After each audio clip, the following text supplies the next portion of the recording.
Bless your hearts. Those of you who've been in the church for a little while, a couple of years, will know that we began our quest for a senior pastor actually 2.5 years ago. And, it has been an adventure, and we're going to give you a glimpse through a number of voices today about that whole adventure. It's always good when God speaks. It's always good when you recognize that God has given you a bit of an insight as to how this is going to unfold. And needless to say, we worked as if it all depended upon us. That's the way it should be. But we prayed as if it all depended upon God, and that is the way it should be. It's a partnership. He calls us to do our best, and we do our best. But then we look to him because he is our great God and he is our provider. And especially when it comes to leadership, it is one of those key things and so important. And as our chairman of the board said, this is probably the most important decision we've had to make in our 30 years. And it's probably not underestimating it. Anyway, at the beginning of this year, God gave us what I would call an interpretive key. Now, when I've been teaching and preaching, in fact, some of the other guys have been teaching and preaching, occasionally we'll talk about an interpretive key. And what that usually means is there's a piece of scripture which is given by the Holy Spirit as a lens with which to view what comes. And it's very helpful. It gives you the kind of perspective, the take on what is to come. And we were at the Vineyard National Leaders Conference back in January, and my good friend Neil Woodward, who is the senior pastor of the Southwest London Vineyard, came up to me, and I was so touched because he said to me, we've been praying about this whole succession process, and that I was blessed at that point. He didn't need to say anything else, just that people outside of this immediate community were praying for us. But then he said, and I believe God's given me a word for you. Well, this turned out to be the interpretive key, and the word was simply this. It was an interesting one. He said, you may be looking for a Saul in bespoke armor. And that made me smile because, the list that we had drawn up for this person had to be a rather better version of Superman, Superman was not going to make it, This is going to have to be better than Superman. And so it made me smile, a little bit wryly. And he said, well done. There's no condemnation. Thank you for that word. That's what we should do. We're being diligent. But then he said, but you know what? The Lord looks at the heart of men, and he's looking for a David. And I thought, oh, wow. I mean, why don't we just give up and go home at that point, But anyway, that I reported that back to the succession board, and we took that on board, and it gave us what it did. I think it eased the pressure a little bit. First of all, we knew that God was in this, that God had an opinion, that God was wanting to make known his choices. And that, for all of us, with our various gifts which we brought to that succession board, was a huge relief. But then, of course, being the type of person I am, I went straight back to the scriptures. I wanted to read about that, and I'm going to share that with you now. And then we'll have various people come up to tell you parts of the story. So first of all then, perhaps you'd like to turn with me, if you've got a Bible, to 1 Samuel 16. This is the story of how God made known his choice of David. It'll come up on the screen, but also you might use your smart devices. And if you'd like a Bible and haven't got one, I really mean if you haven't got one, or a modern version, please just go to the welcome desk. We would love to give you one. And just because we honor God's word, I wear Bibles out. I literally wear them out because to me, this has been my bedrock, as I've sought to follow Jesus. So 1 Samuel 16, this is the story of how God chose David. So, beginning at the first verse, the Lord said to Samuel, how long will you mourn for Saul? Saul was the previous king who had deeply disappointed God. How long will you mourn for Saul, since I have rejected him as king over Israel?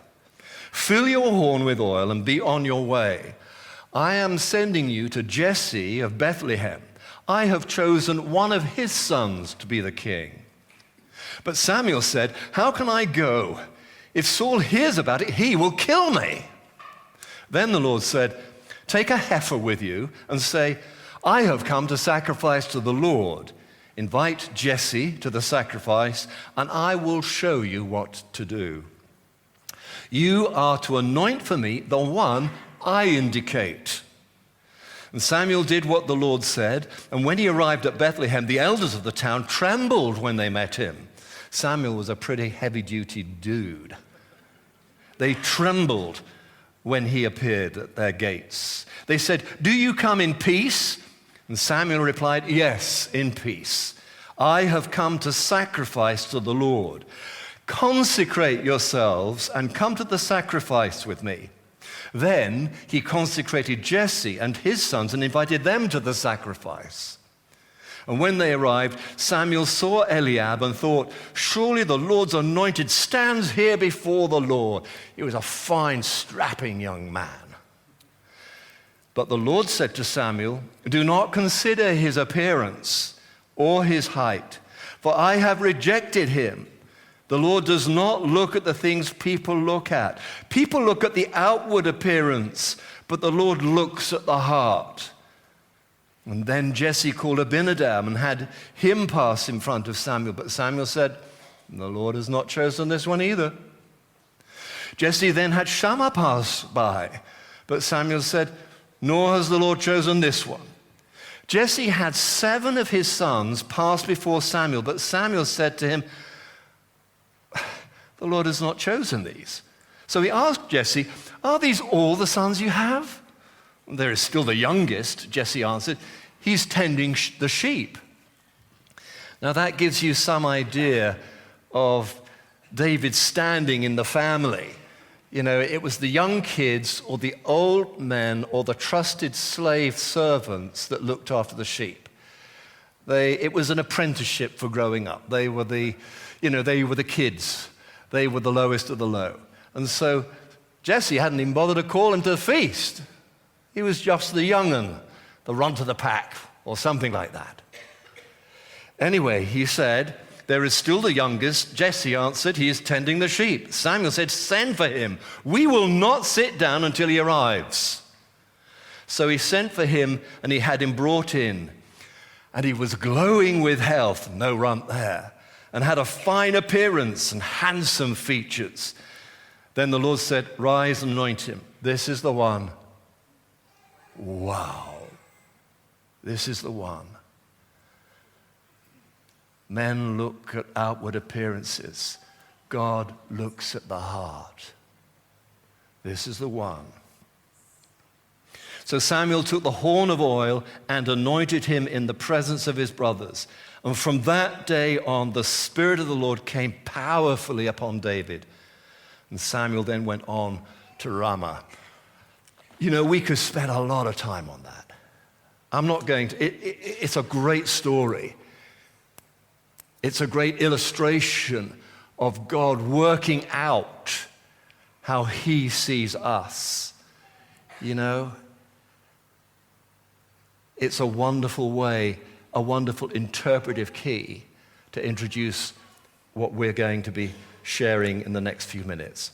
And at this point, I'm going to invite Flissy, my lovely wife, who jointly leads the church, and also Mark Bevis, our chairman of the board.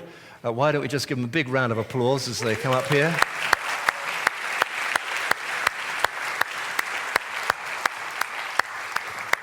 Why don't you guys sort of sit there? Just perch on that. Whatever. Great. You all right, darling? You didn't get much sleep last night, did you, darling? No. She was all nervous about this. Right. Let's just check whether that's on. We'll just check. Let's just do this. Great. Okay. I'm going to introduce Mark in just a moment and then Flissy. But I want to just share something personal. You know, bless your hearts, you have been very kind to my wife and I over the last year or so as things have kind of really heated up. You've kept asking how we're doing, and that's a great question. You know, how we do. And Fliss says to me, "Don't ask me how I'm doing, I'll burst into tears," you know. And I want to be honest with you. I don't want to embarrass you, and I don't want to embarrass myself. But I've generally said, we're doing okay. It's tough. It's been a very full-on year. We're pretty tired, but thank you for asking. Many of you have asked that question, and that's pretty much the answer I've given. I want to share a little bit more deeply now, because it is pertinent to the announcement that we're about to make. I had a dream probably 30 years ago, maybe a bit more. And in this dream, I was walking down a long corridor, and I suddenly took a little turn to the right, and there in this corridor in front of me was an angel with 5 children. An angel with 5 children.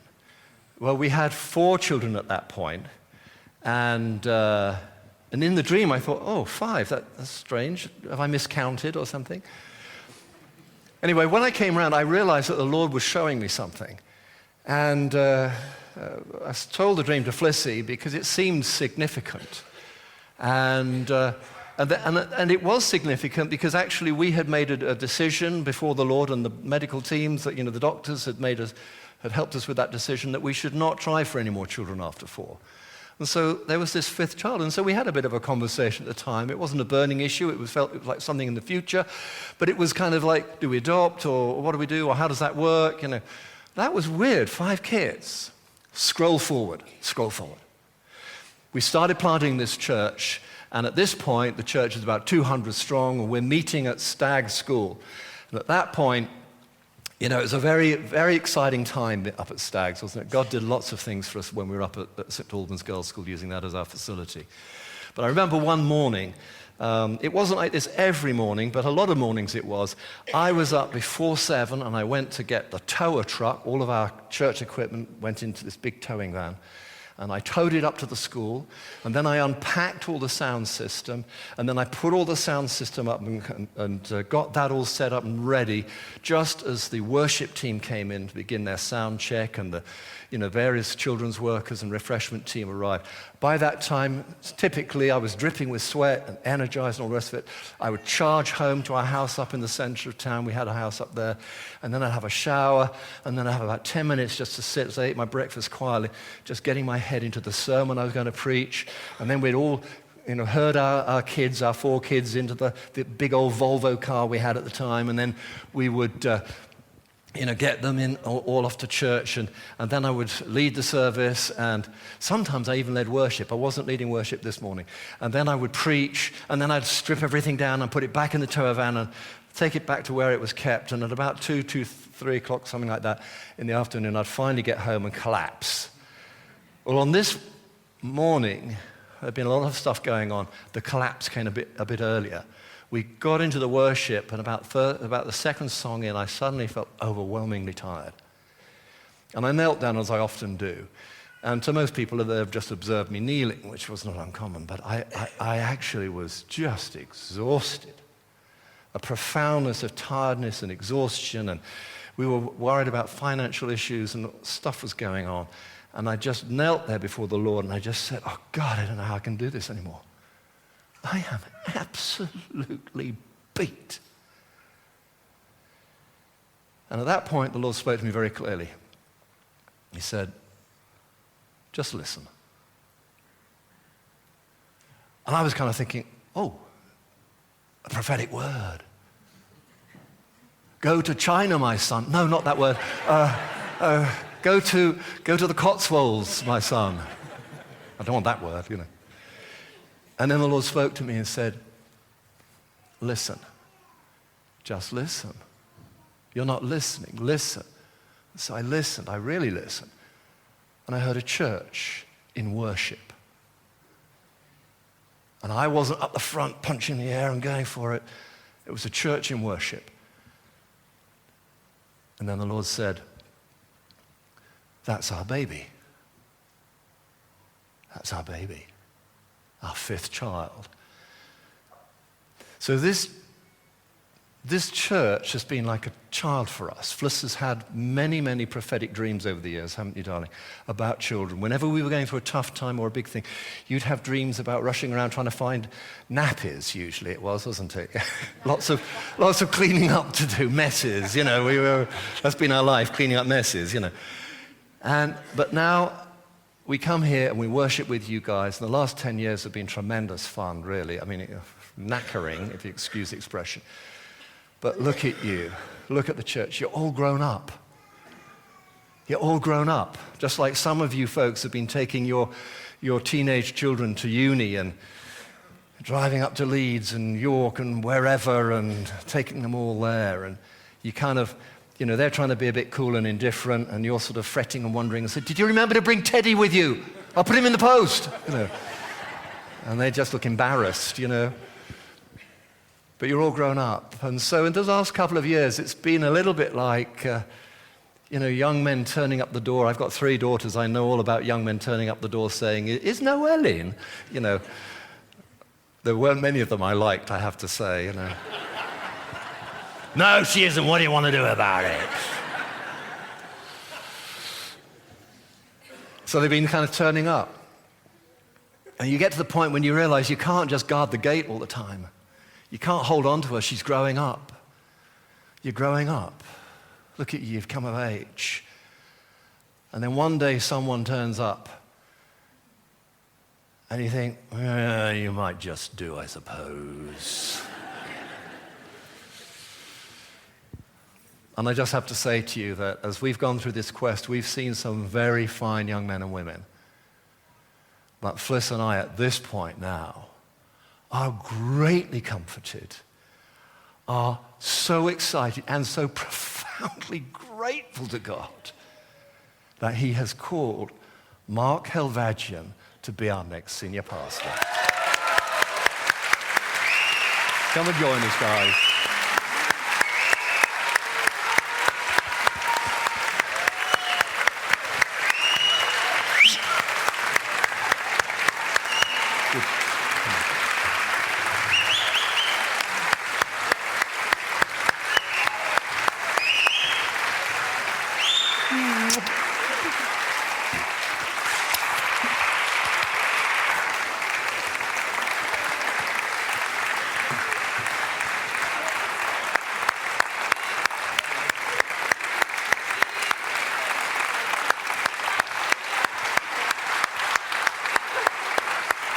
I told you they'd be whooping and hollering and...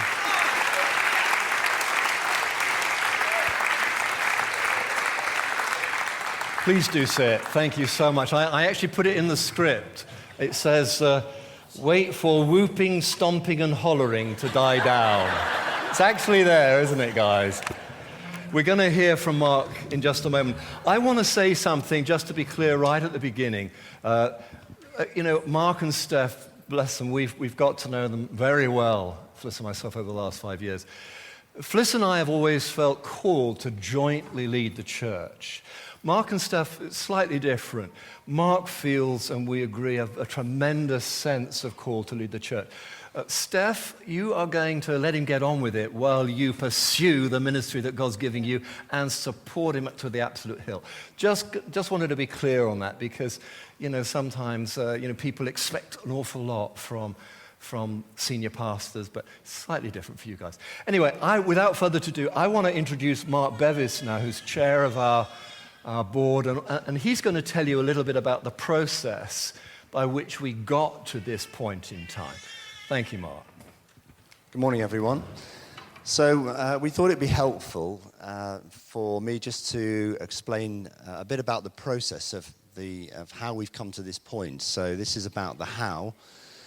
And as Chris mentioned earlier, this started about 2.5 years ago. We started to have discussions as a board of trustees, directors, with Chris and Fliss about their plans for retirement and the succession planning. And I do just want to take this opportunity to really thank Chris and Fliss for their generosity and graciousness in doing that, because it's one thing to plan for your own retirement and to sort of work through all of that sort of stuff and plan what you're going to do and all the emotional, detachment and all that sort of stuff. But in addition to all that, Chris and Fliss have really engaged with this process and helped us and been a great support to the board. So thank you both. The first thing we did was we decided to set up a second board or group, succession planning group, which consisted of the trustees, directors, Chris and Fliss, obviously, and also Jill Yon, our business manager and company secretary. And we also invited Steve Burnhope, who some of you may know from Aylesbury Vineyard. We wanted to have an external, sort of wise head to also input into the process. And he was absolutely fantastic, really just offered some extra wisdom and counsel and was invaluable. So that was our succession group. And we then really followed a fairly conventional process for, I suppose, a major appointment of this nature. So we set about drawing up a job specification. Chris did some work on that, and we all had some input into that. And then we drew up our person spec, or person specification. So that's the bit where we're looking for this ideal person that may or may not exist, as Chris has already alluded to. And we drew up all our criteria so we could judge all the applications against those criteria. So far, so conventional. We then advertised the post widely in Vineyard, nationally and internationally, and some other platforms as well, such as Evangelical Alliance. And we had a really good response. We had over 20 applicants. So we then looked through those applicants, studied them, judged them against our criteria, and we whittled it down to three remaining candidates who we thought we wanted to take forward to the interview stage. So I'm just going to grab some water. I was at a 30-year medical school reunion last night, and my voice is a bit strained, and I couldn't resist joining in that wonderful worship, so I'm just a bit hoarse. So we had our three candidates, all of whom looked pretty strong on paper, at least. Two of those were based in the US. One of them we were able to get over and sort of meet with him face to face. The other one we did a Skype interview. And they certainly had some positive attributes, but ultimately we felt that either of them weren't really the right fit for us. I think we had concerns about the cultural differences, particularly other issues such as transferring family across, and we just felt we all felt really that neither of them were the right person to take any further. That left one remaining candidate, who was from UK-based within the Vineyard movement, came as actually a couple. And with them, we met with them on a number of occasions, actually. They came and met with our staff. And that really seemed to be going well. We felt that they could be the ones.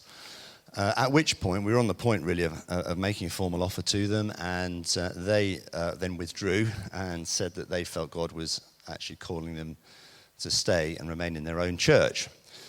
Well, we were delighted for them, but that left us with no remaining viable candidates, it would seem. So we were scratching our heads a bit.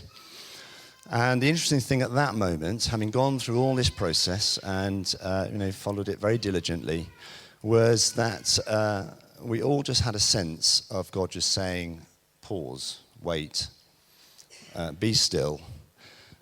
And it was very interesting because there was no sense of panic or what are we going to do. We obviously needed to think about a plan B, and so we put some steps in process to do that. Because it was quite clear by this point, this is early this year, about 6 months ago, when Chris and Fliss were and are leaving on the 30th of September. And it was around that time, well, it was at that time really, that Mark then came to the board. Mark himself is on the board, is a trustee director, and declared his candidacy. Now, we were aware that God had been speaking into Mark's life and calling him to ministry and Steph, and we'd had some conversations, but this was now him really coming forward and declaring that he really felt that it was right for him to apply. So at that point, obviously we had to take Mark off the succession board. There's an obvious conflict of interest there. It's not rocket science. But just on that issue, I just want to sort of pause on that point, conflict of interest. It isn't wrong to have conflicts of interest, Many of you, I'm sure, will work in spheres, as I do in medicine, where this occurs all the time. The important thing is to acknowledge it and then manage it and do something about it. So we did that. Mark obviously willingly stepped down. We then interviewed Mark, and we then judged his application, if you like, in exactly the same way. We looked at the criteria that we had, and what we found there was that Mark had a lot of really good attributes and ticked a lot of the boxes, if that's not being too flippant. Mark we know him from preaching. He's been involved in leadership. He's been involved in quite a significant and amazing number of ministries in the church in his time here, which says a lot in itself. And we know him. We've worked with him. We've seen him up close. We've seen what he can do, and more than that, we can see what he can do and what the Lord can continue to do through him. So we felt we wanted to make him an offer of a senior pastor role here. We then went to a number of members of the church. It was always our intention to get some further input into the process from the wider church. So a number of you were contacted at this point, in confidence, obviously, and we just asked for some feedback, and that was really quite overwhelming. It was so positive. The words and encouragement and affirmation really that we had back about the prospect of Mark being senior pastor. So with that in mind, we therefore made him a formal offer, and I'm delighted to say he's accepted. And just as a final sort of note of ratification, we have been in contact with Vineyard Churches UK, with Jeremy Cook, who's the chair of VC UK. They've looked at our whole process and in fact have complimented it on being very thorough, very diligent, and they're very happy with the decision we've come to. And they do have a process which they need to go through to sort of ratify Mark's appointment as well. But certainly verbally, we've had that sort of positive feedback from them as well. So that's really the process.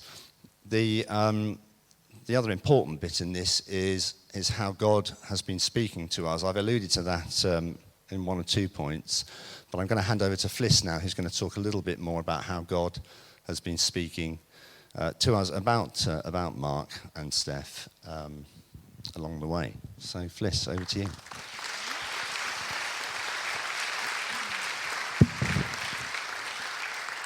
Okay, well, you've heard all about the process, you've heard the announcement, and I'm only going to take 5 minutes before I let you hear from Mark. We are, as Chris said earlier, we are so excited and grateful to God that he has revealed his plan, because there were moments where we were really thinking, well, what is happening? Who is going to take over? And we had all these interviews, and we got sort of a bit excited, and then we were let down, and we just all the time were saying, what are you doing, God? It's like, who have you got for us? We know you're a faithful God. There must be someone out there.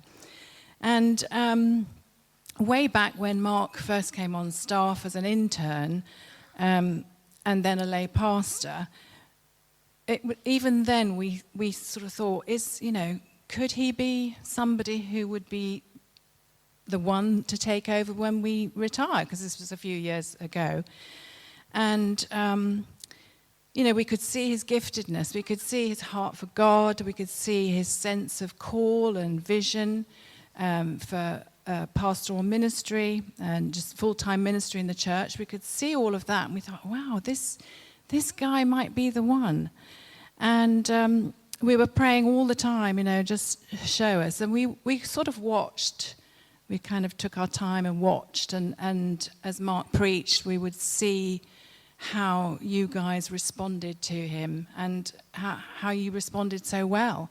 And that was really encouraging. But at the same time, we were having this sort of interview process with people, after the advertisements. And So we were a bit perplexed. We were like, well, we must have got that wrong, and he's got all these businesses, he owns.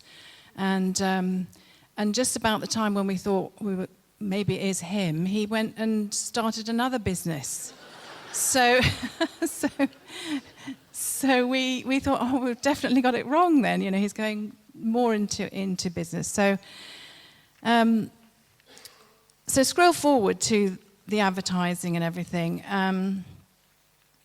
We had got to the end of the process where we'd interviewed these 3 sort of finalists, and none of them were right, and we just said, Lord, what's happening here? And we had Mark in the back of our minds all the time, but he wasn't available. But it was as though at this point, and it was about June, July time, it was as though God suddenly intervened and made Mark available, because his businesses he was closing up his businesses. We didn't know it, but God was speaking to him and Steph about all of this. And so we were like, oh, are you going to apply then? And of course he did. So anyway, I just want to say also, Mark Bevis said how much he's done in the church that you might not know about, apart from his preaching. And I just wanted to tell you, because I think it's worth knowing, it's worth you knowing how much he's been doing over the last few years. He's been involved in Alpha, the prayer team, and a group leader and a speaker all that time, and still is a speaker there. He's a ministry team member. He's led the Sunday refreshments teams. And as an intern, he covered various projects. One of them was a Connect Group strategic review and relaunch, which you may remember, actually, at the time. He also did a complete admin review of our office structure and procedures. He was instrumental in the strategic change that turned our Essential courses into Equip. Some of you will remember Essential. And at the Vineyard National Leaders Conference, he spoke with Chris on the subject of culture. He also worked with Chris and team to facilitate the Vineyard Large Church Forum, which was held here, speaking on growth and strategy. He's led and taught on various Equip courses, been part of teams, helped write content, led teams, been part of various teams at the Global Leadership Summit. As a lay pastor here, he met weekly with the pastoral teams, and he was part of the small ministry teams, and he's given ad hoc operational support, providing assistance to staff and team members. So not only is Mark a regular preacher here, he's written a number of sermon series for the team as well, and he's planned and led the monthly prayer meetings that some of you will know because you've been to, but not all of you have. So Call to Prayer, Breakthrough, month by month he's been leading those. And he served as a director and trustee. Phew. I think that really just shows you the breadth of the things that he's been involved in church. And it's really helpful to know, because you wouldn't have known any of that. And in hindsight, when we look at that, we think, well, if we had tried to design an apprenticeship or a training course for somebody who was sort of coming up to taking on senior pastor role, we couldn't have done a better one. God was already doing it, and he, without us asking. How can he do that? God can do what he likes. But, we do really believe God has been preparing Mark through all of this for such a time and place as this, and that he is the David, our David. And we're so grateful that God has guided us, and he's given us so much confirmation. He's given us prophetic words, dreams, scriptures, and just that peace of God in our hearts that we need. And knowing all of this has been God's plan means we can hand over the church. We feel we can hand over the church with confidence and faith. And God does know what he's doing. It's his church after all. And we've just been pointing you guys all to Jesus. And if he wants to put Mark in place, then I believe he's going to do it. And Mark's going to continue to point you all to Jesus. And I think we're going to see amazing things happening. This is an exciting time to be in the church. So there you go. Let me invite Mark to share some of his story. Thank you.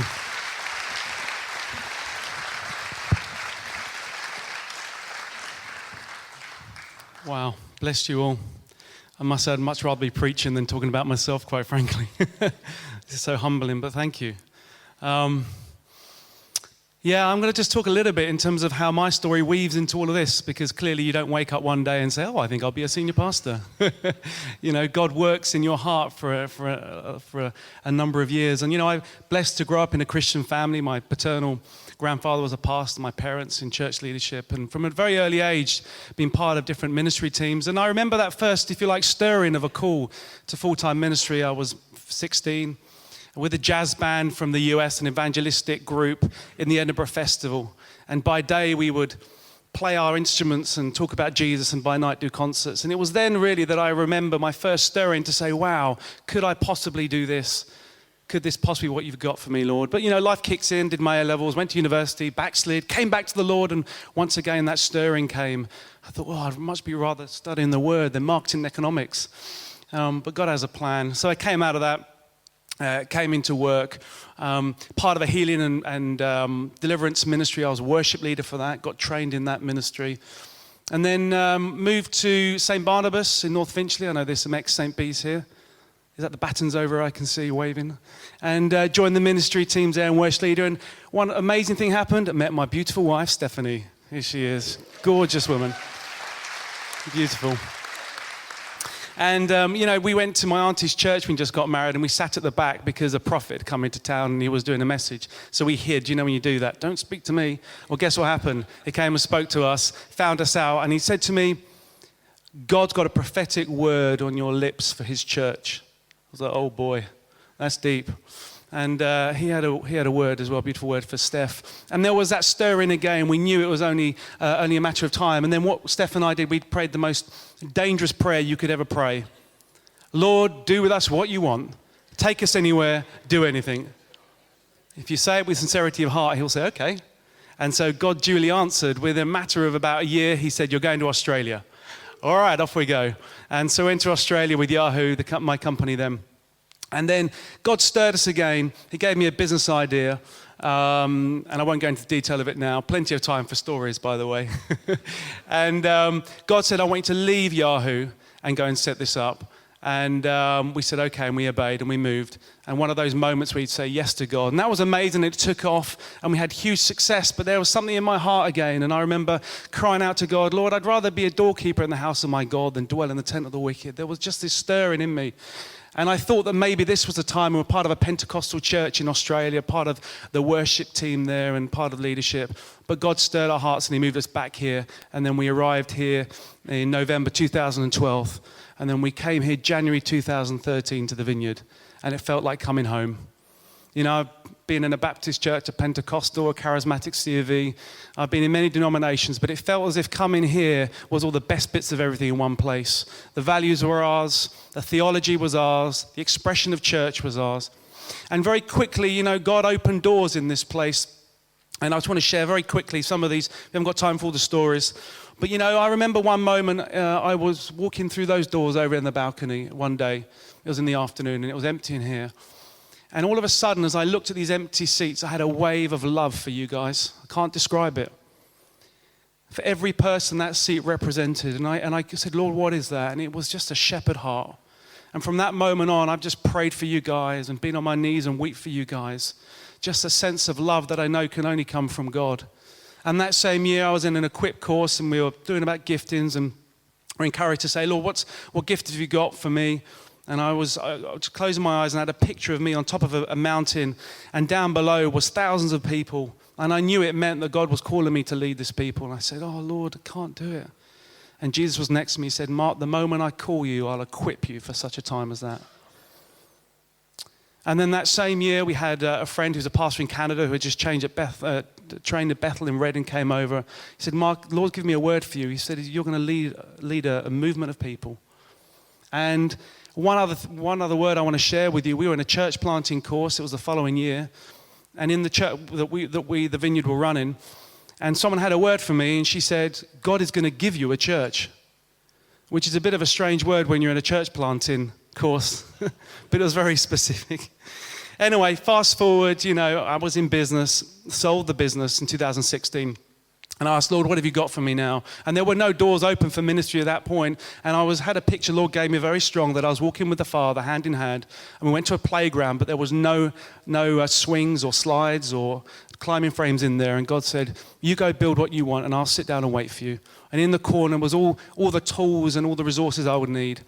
And for me, that was confirmation that God said, right, you go ahead and do another business. And I did.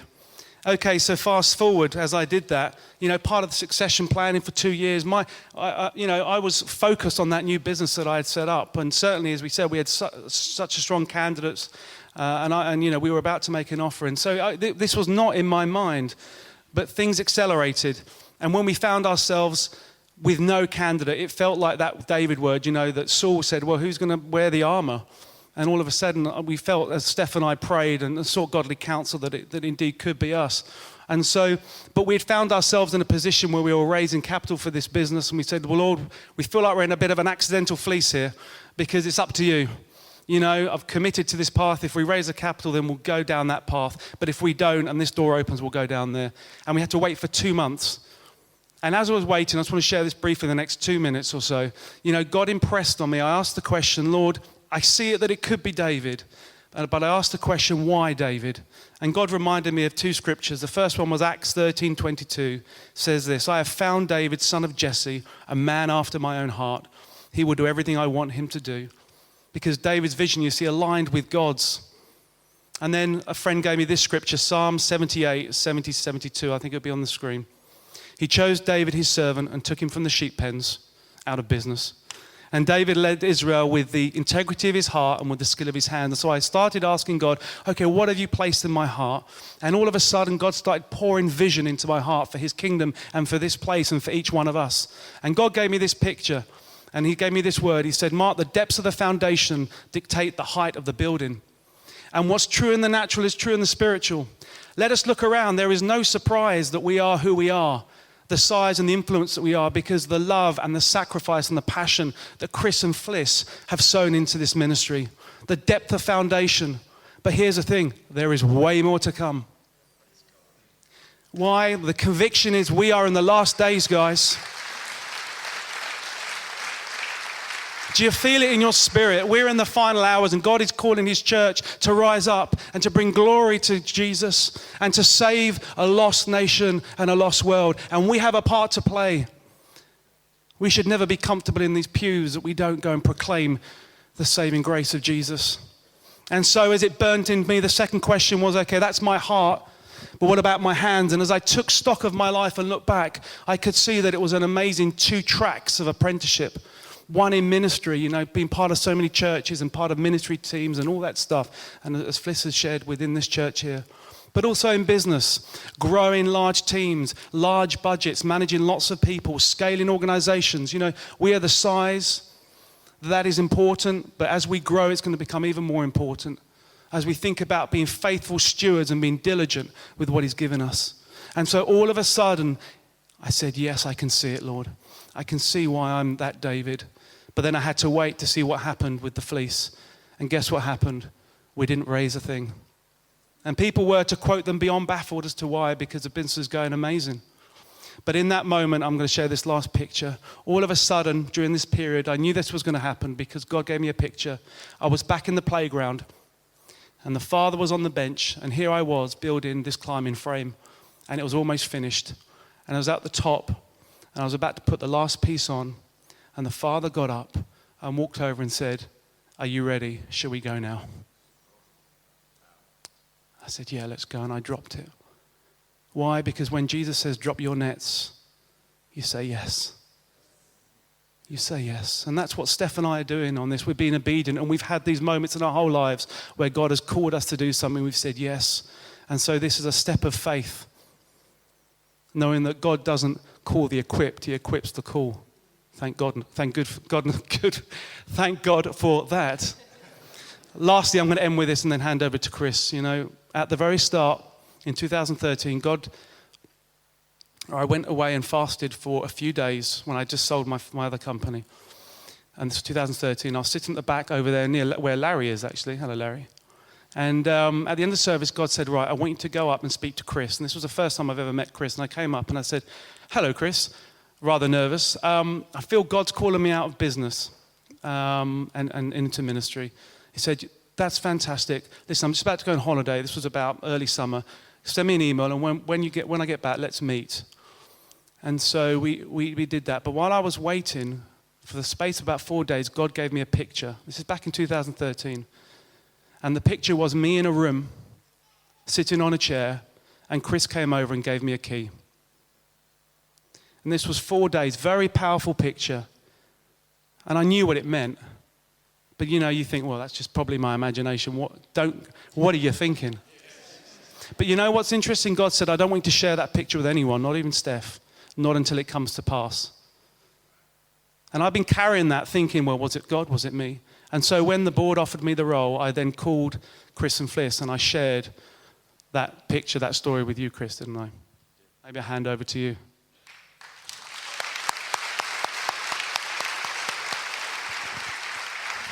Would you like to just... Let's have the worship team back up because we need to finish with worship, I think, after all of this.